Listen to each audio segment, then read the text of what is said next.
Hey everybody, you know what time it is? It is Sipping with Sue time. I am Szu-Moy, and if you are joining us for the first time, we are live on Facebook, YouTube, and Twitter.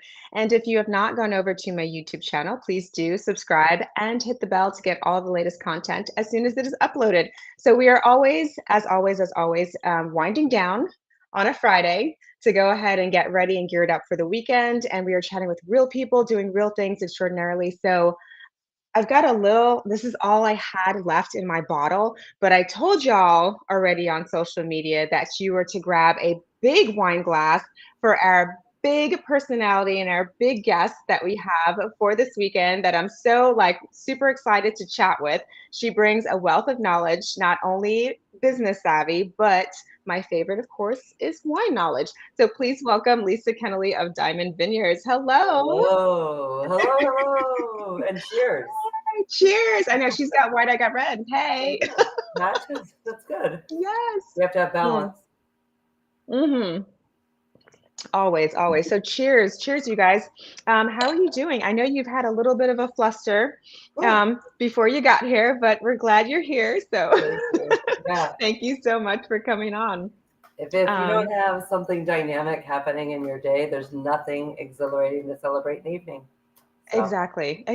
So yes, we're going to go ahead and get right into it because we know that you are a busy lady. So can you give us just a little bit of background on yourself so that folks can get acquainted with you? Sure. So I am Lisa Kennelly, and I'm a Texan. I was a military spouse. I'm still in Texas, so that works out. But Yes. military spouse, I traveled all around the world. And one thing I do remember very distinctly, and many of my friends do too, is I used to say I'm a Texan before I would say I was an American, which I think is probably just very Texan. Well, no, I think that's well, it depends because I'm originally from New York. So I New Yorkers definitely would will be do it too, but yeah, I I definitely was very like, I'm a rarely New found a Yorker. Montanian that does that. They kind of roll with it. So I'm like, hey, I'm a New Yorker. I'm a New York transplant living in Texas. You know. and yeah, we'll see. There you have to add the accent even more enthusiastically, right? It's hard. It's hard for me. It's been a really long time. I have not gone over I've been here longer than I've been in New York yet. Okay. Oh, the It's getting threshold. close. And not yet though. Not yet. That's okay. Texans will never call you a Texan anyway. At that point. No, I'm a transplant. I'm good. I'm good with Yeah, it. okay. Yeah. So let's see what else. I have two sons, very handsome and charming. Their names are Colt and Ransom, and they're amazing. One is a wildlife biologist, and he is in zoos. Mhm. And but he started here right after his graduation, and we developed our whole wildlife plan. So we're very holistic, and we stick to it because of Colt. And then my other son is Ransom, and he is an aerospace engineer, but also he's been my vineyard manager for the past couple of years. Man, So you got smarty pants for boys. you have smarty. It works out because we need to solve some big problems sometimes, and so it's good Yes, to for have big sure. brains. Yeah. Hmm. What else? Let's see. At the ranch, you always have to, it's Diamond Vineyards, and it's Diamond in the Rough Ranch. But my real diamond in the rough is Carbon. He is a giant black. I hope he doesn't come barreling through. He's down at the barn. um, he's a giant black dog from the pound. People usually, anyone who comes to visit the ranch asks, like, what is that dog? Um, yeah, he was supposed to be scary. That's a funny part of the story. Another girlfriend had told me, like, Lise, with all those workers and all that stuff you're doing out there, you need to have an intimidation factor. And okay, so I got, he's 110 pounds. He's a big dog. Holy cow. But he is not in. It doesn't work. I'm more No. scary than the dog Okay, so is. he's So 110 pounds of big teddy bear then. he's a big, with a tail that looks like he's kind of swinging a boa.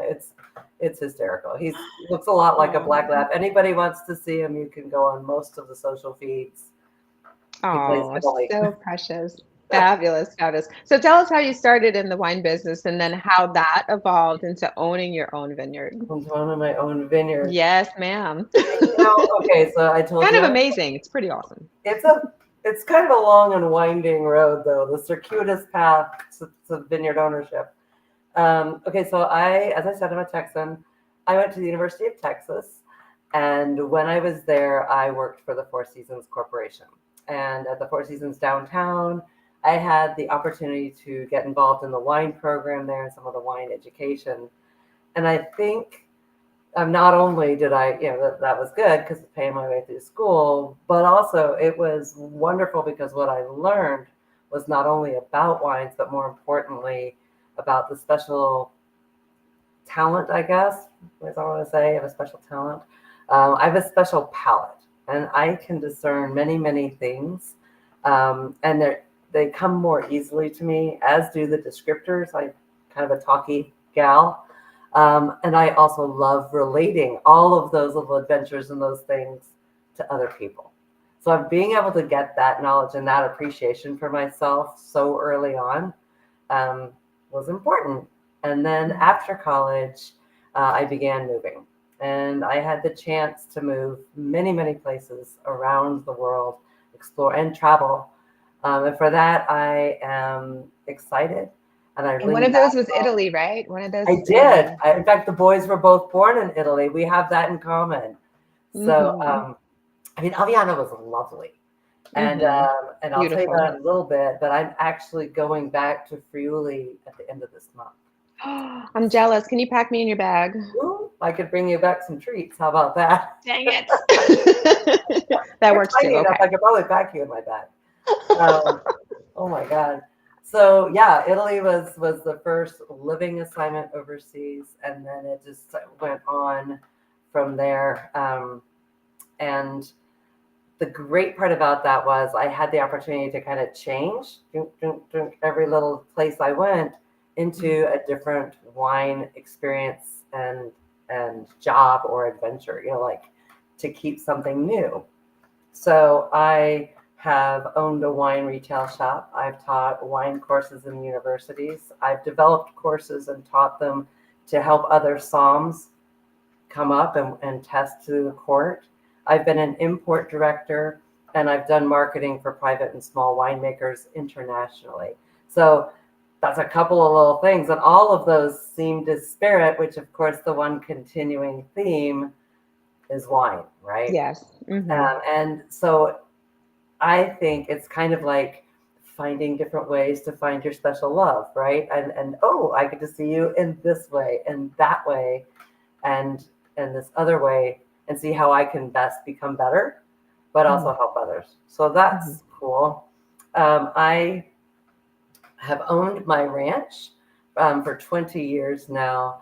And when I purchased the second half of the property, I'll tell you about it, but that's what became Diamond Vineyards. And so now going through all these weird ways of being in wine, and now going back to being a grower and ultimately making wine, gosh, it's coming full circle. It feels very validating and super strong.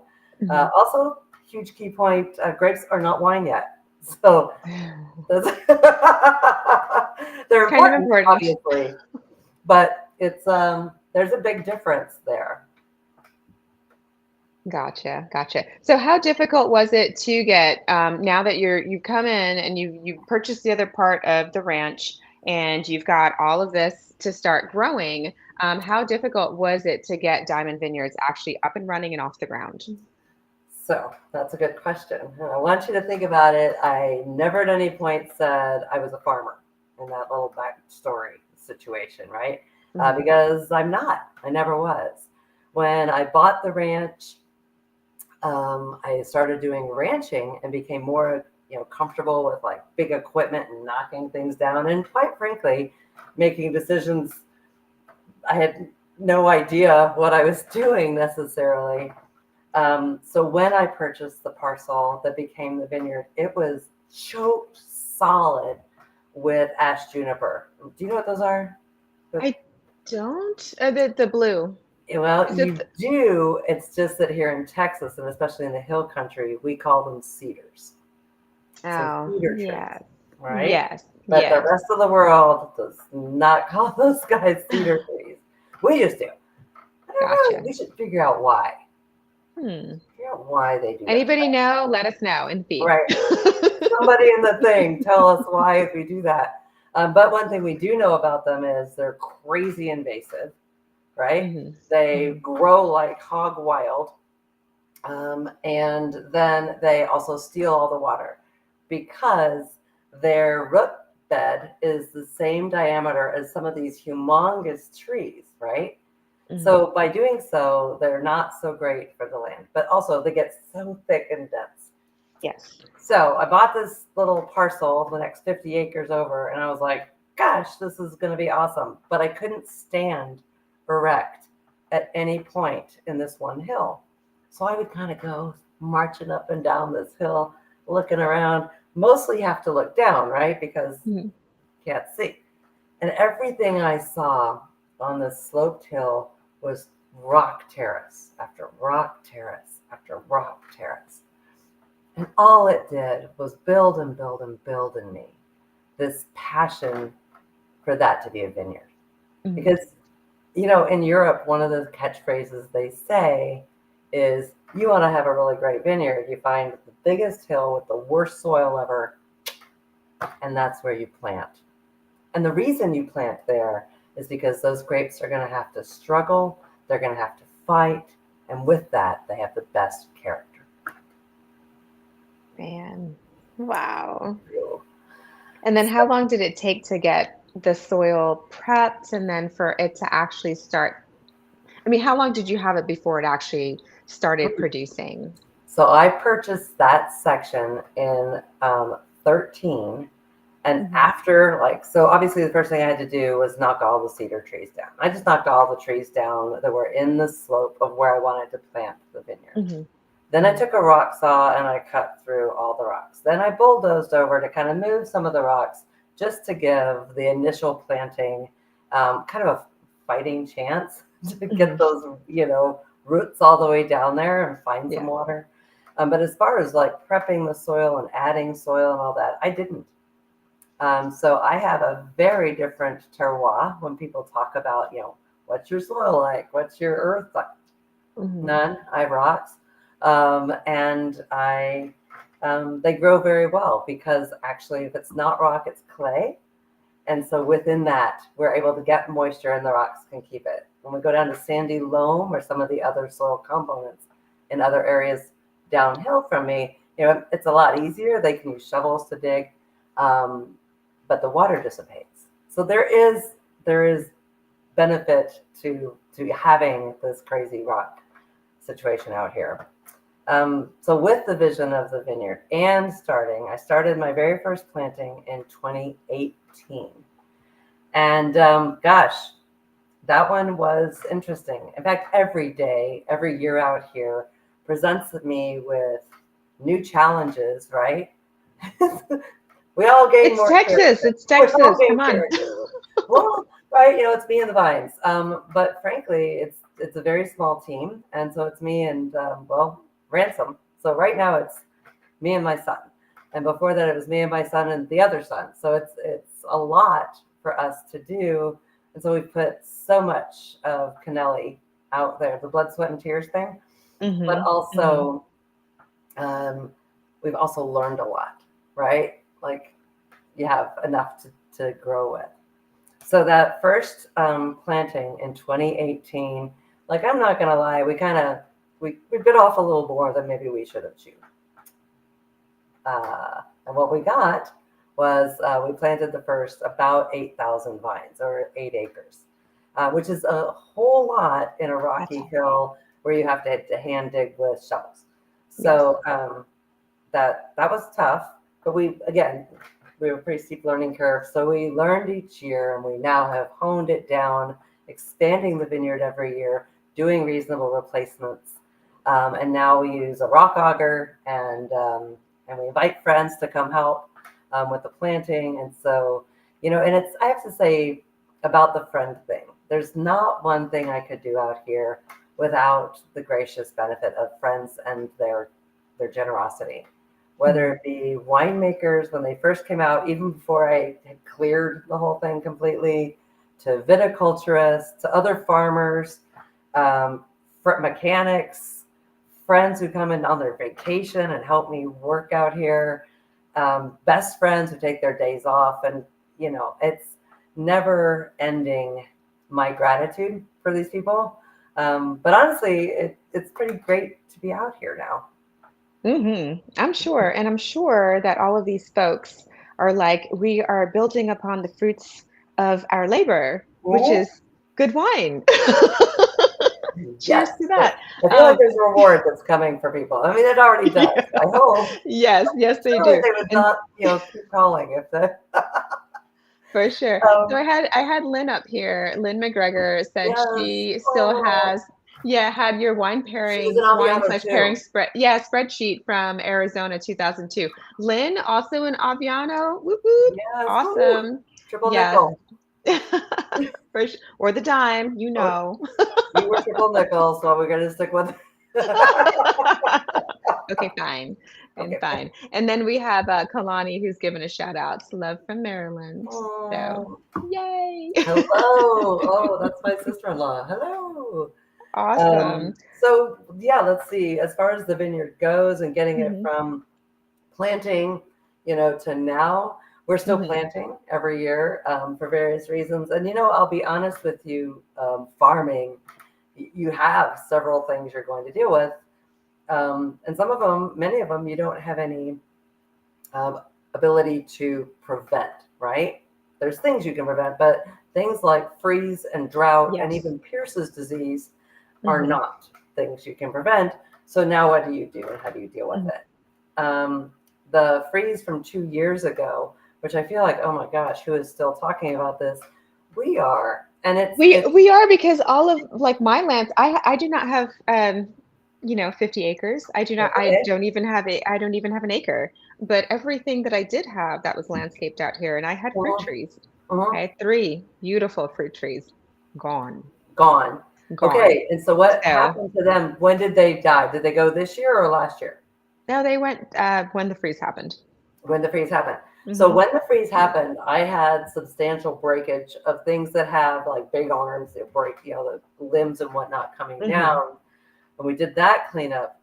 But even now, what I'm finding is it's the structure, the vascular structure within the trunks, either of my vines or of some of the trees. Back then, it was as if a pipe burst, right? Like everybody's worst freaking nightmare, Yes. Yeah. right? And there it goes. Well, in most of this organic structure, the trees, and then again, my vines, it's like here. Now there was a burst, but it was inside. So it's in the vascular structure of the Hmm. vine. And so Hmm. now it'll heal itself. It'll kind of make a little scar, and then it'll still keep going. And it grew, and it had cordons, and even some of them have grapes this year. And then they were like, oh, can't take it. And they just, which Oh is no. wildly frustrating, right? Because Yes.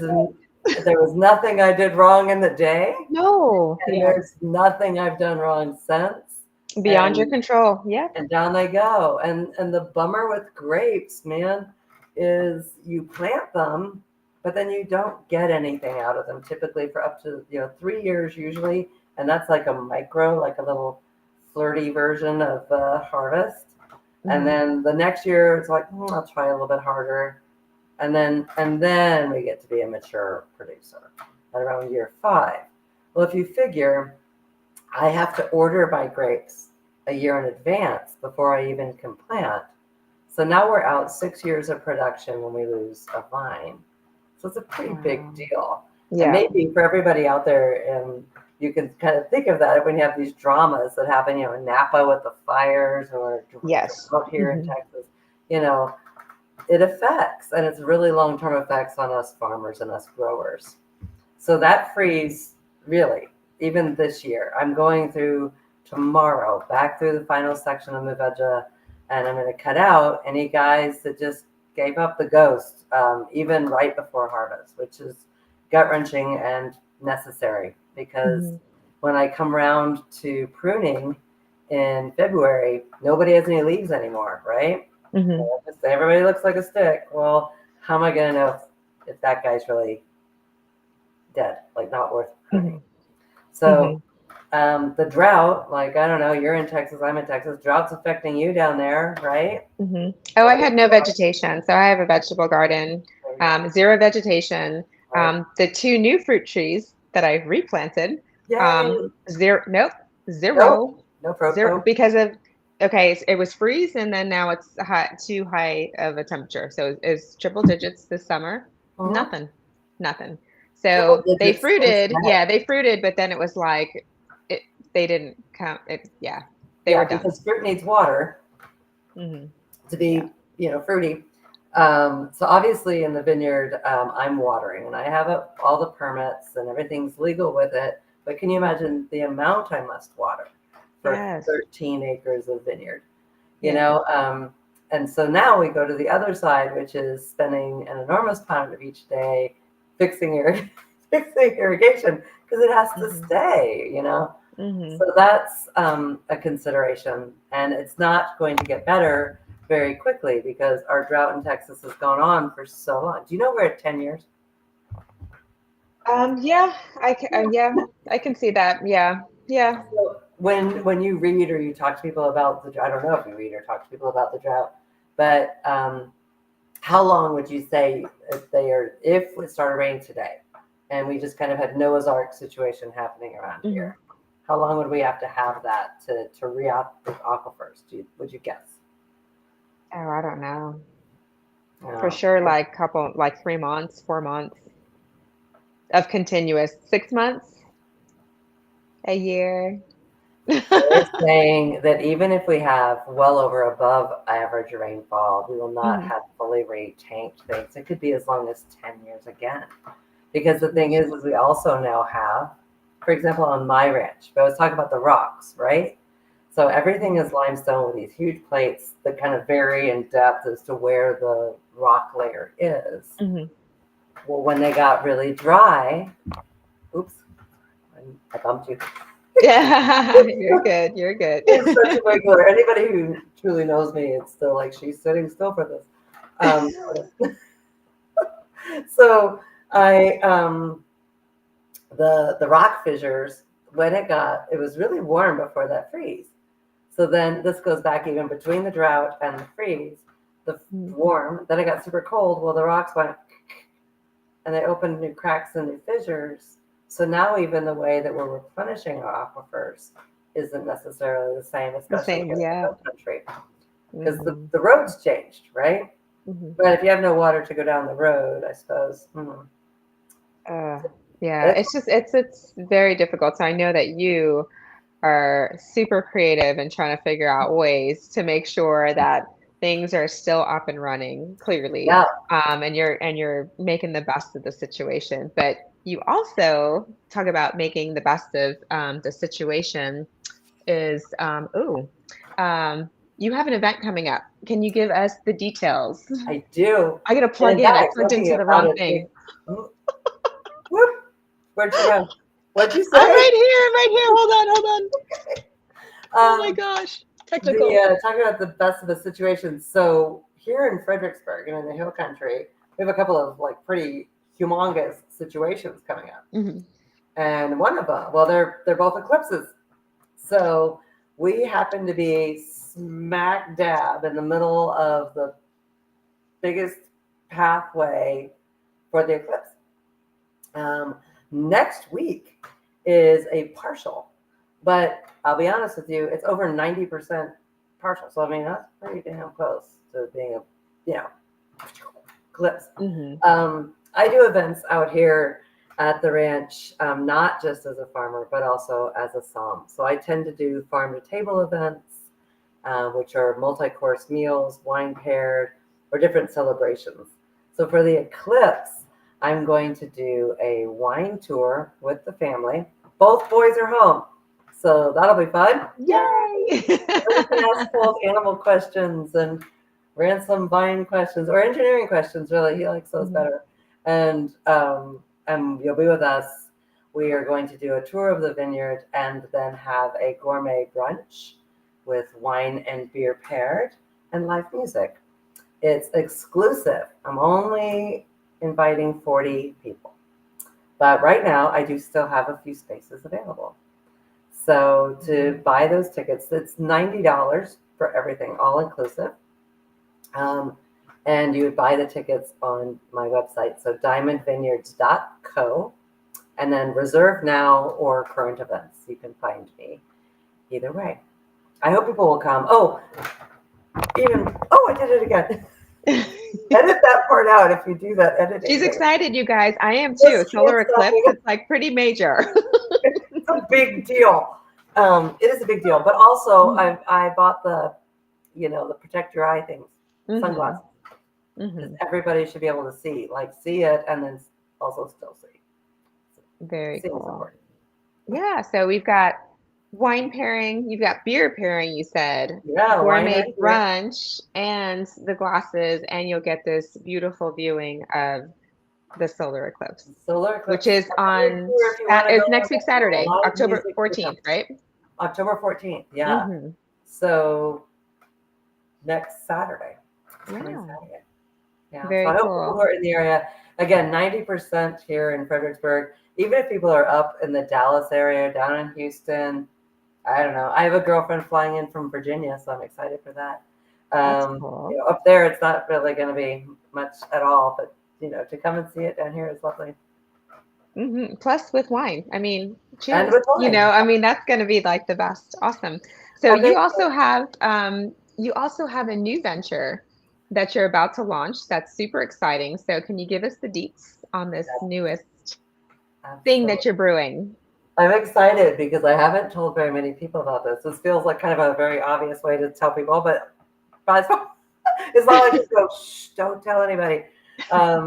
Absolutely. So I am going to roll back to my somm hat. And one of the best parts about being a somm that I always loved was sharing my wine adventures and getting people involved with them or interested, and then maybe even empowered to take their own. So what I've started is a company called Sips. And in Sips, as a somm, I am going to curate a collection of unique wines, starting in Italy. That's what the trip over to Aviano. I start in Friuli, and I will then be kind of trying to find wines that uniquely express kind of the heritage or the culture of the region where they originate. Ooh. And then with that, I will bring them back to the United States, and through a membership, people will become part of our little community. You can receive quarterly allotments or shipments of these unique wines. Now, you come straight from a somm who's lived globally, who's going and trying to find something that is unique to your palate and your table. But I feel like that's not enough, because I want people to also have that element of discovery. So we will be doing online wine tastings where I work with people. We guide it, it's communicative like this, so people can find their own nuance in the wines.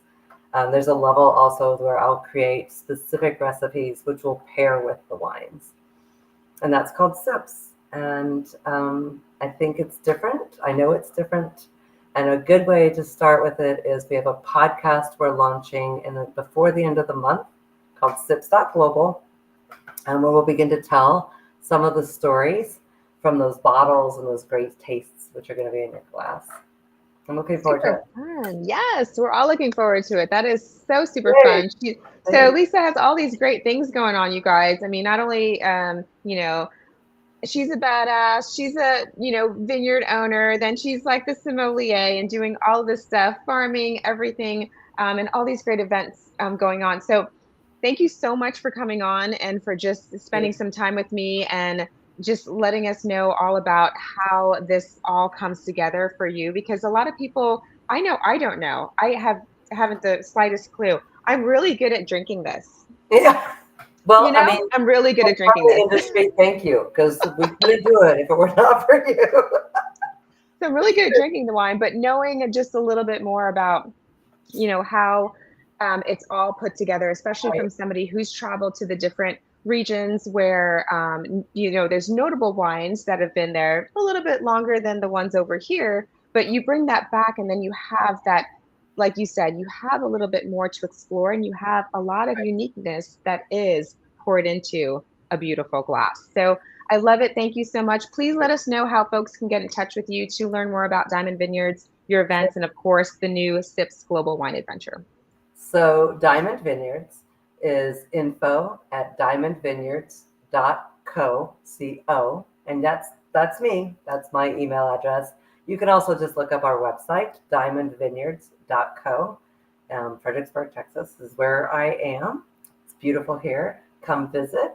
I have B&Bs if people want to stay, but there's loads going on in this town. Happy to help people out. And then the other one is sips.global. Sips.global.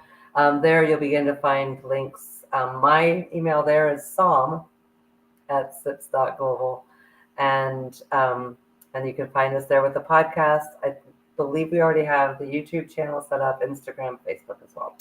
So, Awesome. and Diamond Vineyards has the socials. Mm-hmm. And I'm really glad to have people around. And you know what? I have to say a huge thanks to you, Sue, because we met at a wine tasting in Fredericksburg, you guys. It was so funny. Started talking, and then Aviano, oh, wine. Oh, Military. Yeah. It's like, we should get together. And then she said this. I was like, oh, I thought she was coming over. So maybe you should still come over. I am coming over. Oh, perfect. Okay. Got a glass of wine for you. Yes, for sure. But I have to tell you, I'm a fan. I've looked at your stuff. I know that you put so much kindness and generosity into supporting us, entrepreneurs of every kind. Like there's every ilk out there. And you're so positive. So thank you for all you're doing. Oh, I appreciate it. Thank you. Lynn is asking, she's like, where can we find you, Lisa? Where can we find you? Fredericksburg. You can find me at diamondvineyards.co, and you can find me at sips.global, or you can find me right here at Diamond Vineyards in Fredericksburg, Texas. Awesome. I love it. Well, again, thank you so much. Is there anything else you'd like to add? Just that I'm so grateful you invited me. Yay. Oh, it's been a blast. I love this. This is my COVID baby. It's my passion project. Good one. I do this for fun, you guys, because during COVID, when I was working, this was my downtime to just let my hair down and be like, how's everybody doing? Cheers. Let's have a drink, at least virtually. But everybody's got a story to tell. You definitely have an amazing one. So I do appreciate you very, very much. Thank you so much. And before I let you go, I love to do with all of my guests, is to do a just for fun speed round. So are you ready to go? Oh, yes. Go. All right. So I know you've got white that you're drinking right now. And everybody has heard me talk 1,000,001 times. I love red. Right. I like Prosecco. I love my Prosecco too, but I really love red. So tell us your favorite, red, white, rosé, or bubbly. Literally everybody in the world knows it's bubbly, and it's specifically champagne. Woo-hoo. Last night we had a celebration, so I'm having white today. Oh my gosh, for real. Okay, so for real. So we always say, does size really matter, guys? Does it really? Okay, so now I have to ask you, does the glass really matter? You know, I feel like between a glass drinking straight out of the bottle and styrofoam, yes, the glass matters. And I would say that the key is that when you're drinking red wine, the globe tends to be more large.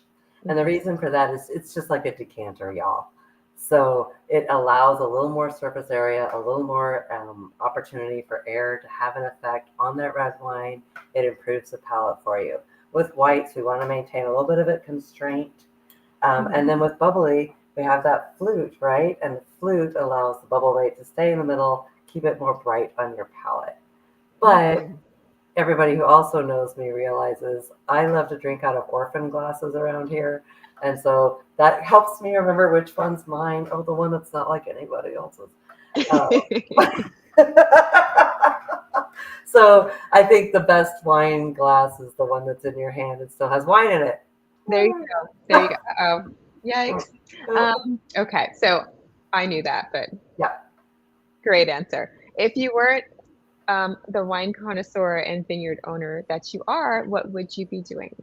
I would be doing what I'm about to be doing, which is importing amazing wines and adventure and bringing others along with me and treating them to something new.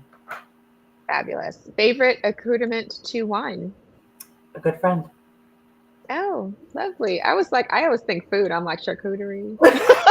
You would think like me, I'm a psalm. I'm like, I always think food. Okay, so I usually start my meal in the wine rack and then I back weigh it and I make food to match my wine.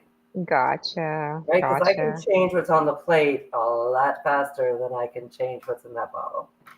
Woohoo. Gotcha. Well, again, Lisa, thank you so much. Appreciate you. Oh, wait, hold on. Cheers. Hold on, hold on. Oh, hold on, wait. We have Wait.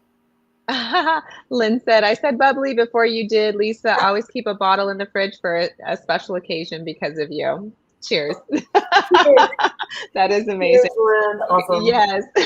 Okay, you guys, thank you so much again, Lisa. I appreciate it. And for everybody else, have a great weekend and we'll see you next week. Take care. Bye. Cheers. Cheers.